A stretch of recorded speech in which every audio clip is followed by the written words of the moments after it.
Hello, everybody, and welcome back to the E&S Hoover Show. This show, while I am going to put it on podcast, is probably going to be better on YouTube. So if you're listening on podcast, please, when you get a chance, check it out on the computer because we're going to go through a lot of data and figure out whether or not a property is worth purchasing. So I went and saw a property. My daughter and I went and saw it today, and we went through it, and we put together a list of what needed to be done.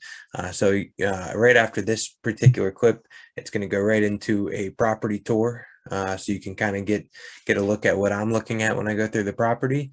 And then after that property tour, we're going to go right into a breakdown of the property, both what we think it would be worth on a flip, on a rental, and whether it makes a sound investment decision and if I should make an offer on this particular property. So I hope you enjoyed this episode. If you are interested in investing in real estate, check out one of my previous episodes. I'll put a clip to the card right here on YouTube, how to invest in real estate with little to no money down. And if you're interested in getting a career in real estate, you could check out my video on how to get a license and what you should be looking for to get into real estate as well. Okay, I hope you enjoy the property tour, and we'll see you on the other side. Okay, so we're out here at a property. Got my little helper Olivia here with me. Looking at the garage here. Needs 2 garage doors, a new roof. If you're going to use the garage, the block looks to be in pretty good shape. We did get a good look at the roof from the other side. It's going to be hard to get on video, but that roof probably is going to need replaced, if not right away, within the next couple of years. The siding's in good shape. This porch could use a little repointing, but overall good shape. Probably going to need, as a rental, the screen door probably is fine. Same thing with the interior door here, that's relatively newer. But we're definitely going to need some new flooring, and then have to debate on whether or not to replace the wood paneling with drywall, which would be an additional expense for sure. And then it's got a pretty big size living room here, and then a bedroom here in the back that we're not going to be able to see a ton of on video here because it's pretty dark and there's no utilities in here, but there's some leak damage in here, and then there's a little bit of leak damage in the closet as well. So we're definitely going to need some work there. Now anytime that you see these little baseboards down here, those little wooden baseboards, a lot of times there's going to be hardwood floors underneath the carpet in that scenario, so that would be really nice if we could pull the floors up and have hardwood flooring throughout. And then there's the kitchen. I know a lot of landlords that would probably try and keep this kitchen, but these drawers have seen better days, and it's just not nice. Got drop ceiling. The black and white really hasn't been in many years. Alright, well, let's go take a look down in the basement. See what we're looking at here.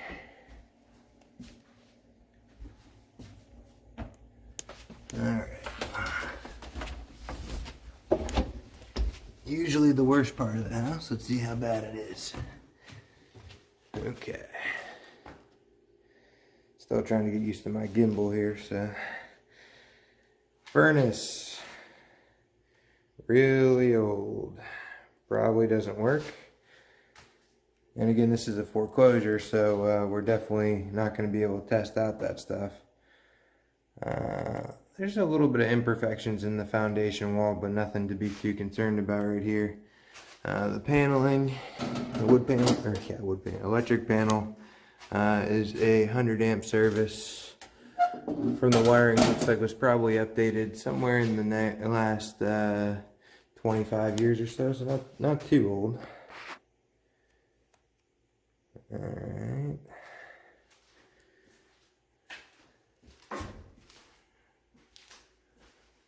I got some jack posts holding up over here. Hot water tank was installed in 2005, so that's probably gonna have to go too. And then the addition There's a little crawl space to where the addition is. Looks to be actually pretty clean back there. So most of the time the additions aren't that nice. Underneath anyways. You got your laundry hookups here. Looks like an electric dryer. And there's your laundry tub sink over there. Overall, a pretty clean basement. Now, it hasn't rained here in quite a while, so we won't know if there's really any water damage. I'm sure it gets a little damp down here, so we're going to need a dehumidifier probably at the very least. Alright. Walking back up the stairs here. Alright,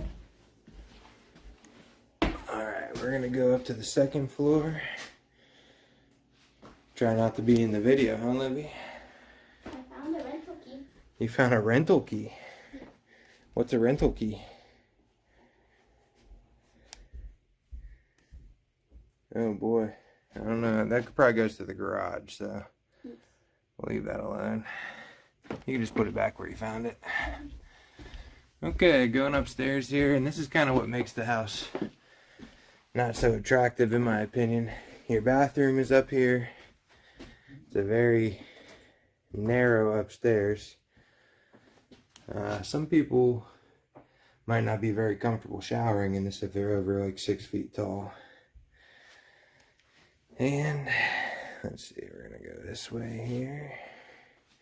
And then this is the second bedroom. It's a 2-bedroom house, and it's pretty small here.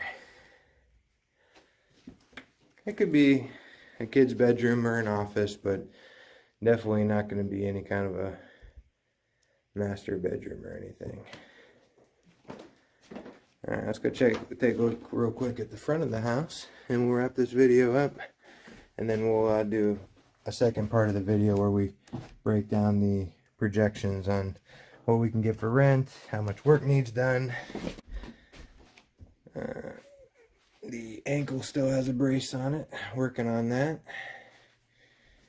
Alright, let's see here. Get the gimbal to turn for me here. There we go.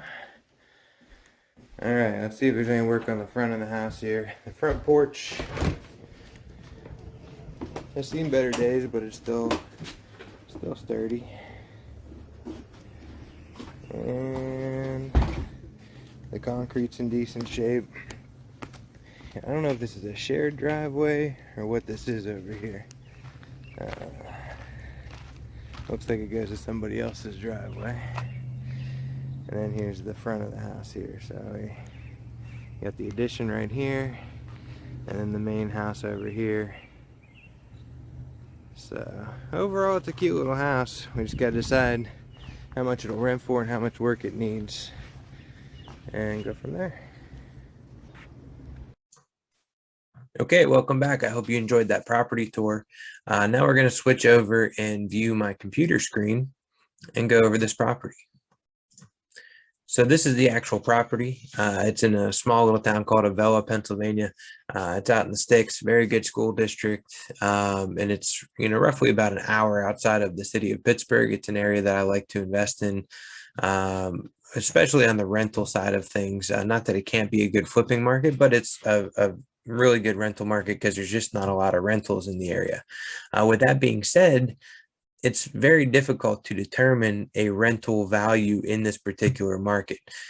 So if you go to a couple different websites that try and determine value, which I'm never a fan of Zillow, I feel like their estimates are always way too high. And so I try not to rely on Zillow, but Zillow's telling me that this property's rental amount is $1,170 a month. Now, that's 100% false, and I'm going to tell you why that's 100% false. Number one, it's not really a true 3-bedroom property. Okay, this is it could be used as a 3-bedroom, but if you saw on the property tour, yeah, it has an addition that was put on that looks like a family room and a bedroom in the back. It could be used as 2 bedrooms, but more than likely this is a 2-bedroom house through and through. If somebody wants to use it as a 3-bedroom, they could. It would have a very small living room and no dining room at all. But that wouldn't be really the type of renter that I would want to. So I'm kind of analyzing this as a 2-bedroom property versus a 3-bedroom property. Okay. It's a foreclosure. It's listed at 42,000. I really like the property, and it would make a great addition to my rental portfolio. And I also would think about flipping if the deal made sense as well. Now, if you look at Rentometer, because they can't really find any rentals in the area, they're telling me that it's about $525 to $550 a month that I'm going to give for rent. That's the complete opposite side of Zillow. So I think Zillow is too high, and I think that Rentometer is too low. Now, if I did a 3-bedroom rental on Rentometer, I don't know if it's going to work real quick here, but it's going to be a little bit higher than that, which is the number that Zillow is using because it's a 3-bedroom property. Looks like there's not enough properties to do a valid analysis on Rentometer. So as you can see, it's definitely not a big rental market. There's not a ton of rental inventory, and therefore, there's a good chance when I go to put this up for rent, it would be the only property for rent in the area, or one of a handful at very most within a 5-mile radius. So with that being said, it's really hard to determine what the actual rental amount will be. Now, another software that I use called Deal Check, they have a built-in rental calculator, and they said that it'll rent for $864. Probably more accurate there. Okay. You can see right now there's literally no rentals available on Zillow in the entire Independence, Avella, Cross Creek area. So I think that due to supply and demand, I might be able to rent it a little higher. Maybe I get $1,000 a month out of it, just because, a good time of the year, good, I get lucky. Do I think it'll consistently rent for $1,000 a month over a 10-year period? No, I would probably use like $850, $900 as my estimate. And that would be based on a 2-bedroom rental. Now, with that being said, the next most important thing is the budget, right? So we determined that it will probably rent for around $850, $900, $1,000 on a good day. So that kind of puts that in our back pocket. When it comes to the sales, there's really no good comparable property on the sales market. So if we go back here, I'm just flipping screens here. This is the recent sales. I went back a couple of years. The small 3-bedroom houses are selling for about $140. Those are traditional 3-bedroom houses, though. They're not captive 3-bedroom houses. And some of them even had like this one right here had an acre of land. Just not comparable for our particular property. I truly think the ARV on this property would be between 100 and 120,000. So I'll use 120,000 as my ARV, and then we get into the budget. Your budget doesn't have to be rocket science here, folks. It just needs to be cut and dry. Categories, how much you're going to put into it, and then you should absolutely, when you're doing your budget, add in your contingency budget and your holding costs, because that needs to be factored into the breakdown as well. So if we just do the rehab budget, the roof needed done. I kind of went on the high side, $7,500. I could probably get it done for about $5,000. The garage roof, to do it right, we need to build gables on top of it and then put a roof on. Probably going to be looking somewhere in the $3,000 to $5,000 range. The garage doors, we would need 2 garage doors and a garage door opener. That's going to cost us around $2,000. I've done that a couple of times on the 2-car garage, maybe 3 on the high end, depending. Materials are much more expensive these days due to COVID and everything going on, the supply and demand on the material side of the business. The demo, probably between $1,000 and $2,000. So I put $2,000. Yard landscape, you're going to pay to cut the grass. You're going to probably do some mulching and bushes, stuff like that. It needs a new HVAC. I mean, that HVAC system is really old. And then I would probably add air conditioning as well. It's going to be around $4,000. I have a really inexpensive guy for that. But if for some reason he falls off the face of the earth, it's going to be $6,000 to get furnace and AC installed into this property. Paint, $5,000. Kitchen, I'm going to put a new kitchen into it, whether I keep it as a rental or I sell it. So that's going to be $6,000. The bathroom, there's parts of it that could be salvaged. I would probably salvage the shower as long as it's not too damaged, and then put a new toilet, vanity, and floor in. That's going to cost me about $2,000 to $3,000. Carpet and tile, you're looking probably about, it's not a big house, so probably about $3,000 to $4,000. I put $3,500 in the budget. Appliances, $1,500, and that's assuming I can squeeze a dishwasher into that kitchen. Basement, $1,500. I typically just always dry lock the walls of the foundation and put a dehumidifier in. It's going to cost me about $1,500 to do. And then that again, when you add that up, is $41,500 renovation. Your contingency budget should be how much money you're factoring in for things that you did not see or did not expect. Usually should be between 10 and 15%. 15% puts us around $6,000. And then holding costs. So most of the time I'm using what's called other people's money. So I'm going to have a mortgage payment every month, and I'm going to have, utilities, taxes, insurance until I get that property sold. With all of that being said, we are, going to be somewhere in the neighborhood of $60,000 all in on this property, plus the purchase cost. I cannot afford to pay $42,000 for the property. So this one's going to be a back burner property. It's going to sit on the market for a while. If nobody buys it, I'll come in and hopefully scoop it up for around 20 grand.